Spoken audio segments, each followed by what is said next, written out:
Drone Acharya ட்ரோனாச்சார்ய. கடந்த சில மாதங்களாக பங்குச்சந்தை முதலீட்டாளர்கள் மத்தியில் அதிகம் பேசப்பட்ட பெயர் இது. இதற்கு காரணம் இந்த நிறுவனத்தின் தொழில்நுட்பம் மட்டும் அல்ல. ரன்பீர் கபூர், அமீர் கான், சச்சின் டெண்டுல்கர் போன்ற ஜாம்பவான்கள் இதில் முதலீடு செய்திருந்ததுதான்.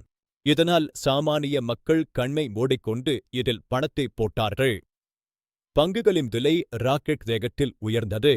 ஆனால் இப்போது செபி, எஸ்இபிஐ வெளியிட்ட ஒரு அறிக்கை மொத்த முதலீட்டாளர்களையும் அதிர்ச்சியில் உறைய வைத்துள்ளது.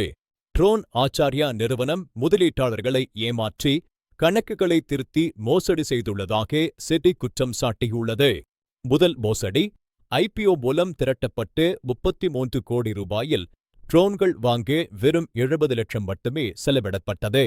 மீதமுள்ள 27 கோடி ரூபாய் மென்பொருள் வாங்குவதாக கூறி போலியான ரசீதுகள் மூலம் வேறு கணக்குகளுக்கு மாற்றப்பட்டுள்ளது. இரண்டாவது மோசடி இல்லாத வருமானத்தை கணக்கில் காட்டியது. கடந்த நிதியாண்டில் 35% வருமானம் போலியானது என்று செபி கண்டுபிடித்துள்ளது. இந்த போலி கணக்குகளை நீக்கி பார்த்தால் நிறுவனம் லாபத்தில் இல்லை, சுமார் 4 கோடி ரூபாய் நஷ்டத்தில் இயங்கி வருகிறது. இதன் விளைவாக நிறுவனத்தின் புரோமோட்டர்கள் பிரதீக் ஸ்ரீவஸ்தவா மற்றும் நிகிதா ஸ்ரீவஸ்தவா ஆகியோர் பங்குச்சந்தையில் ஈடுபட 2 ஆண்டுகள் தடை விதிக்கப்பட்டுள்ளது. இங்குதான் நாம் பிரபலங்களின் பங்கை கவனிக்க வேண்டும்.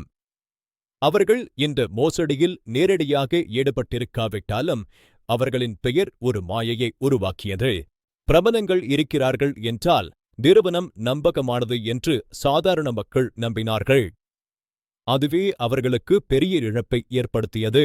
பங்கு விலையை செயற்கையாக உயர்த்த நிறுவனம் பல தவறான அறிவிப்புகளை வெளியிட்டது. இதனால் பழைய முதலீட்டாளர்கள் அதிக விலையில் வெளியேற முடிந்தது. உண்மையில் பல எச்சரிக்கை மணி முன்கூட்டியே ஒலித்தது.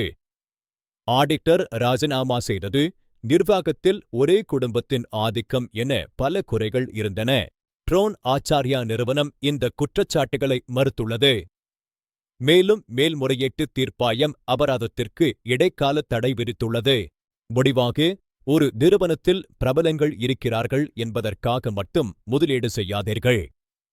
முழுமையாக ஆராய்ந்து முதலீடு செய்யுங்கள். விழிப்புடன் இருங்கள். பங்குச்சந்தையில் உங்கள் பணம் உங்கள் பொறுப்பு. நன்றி.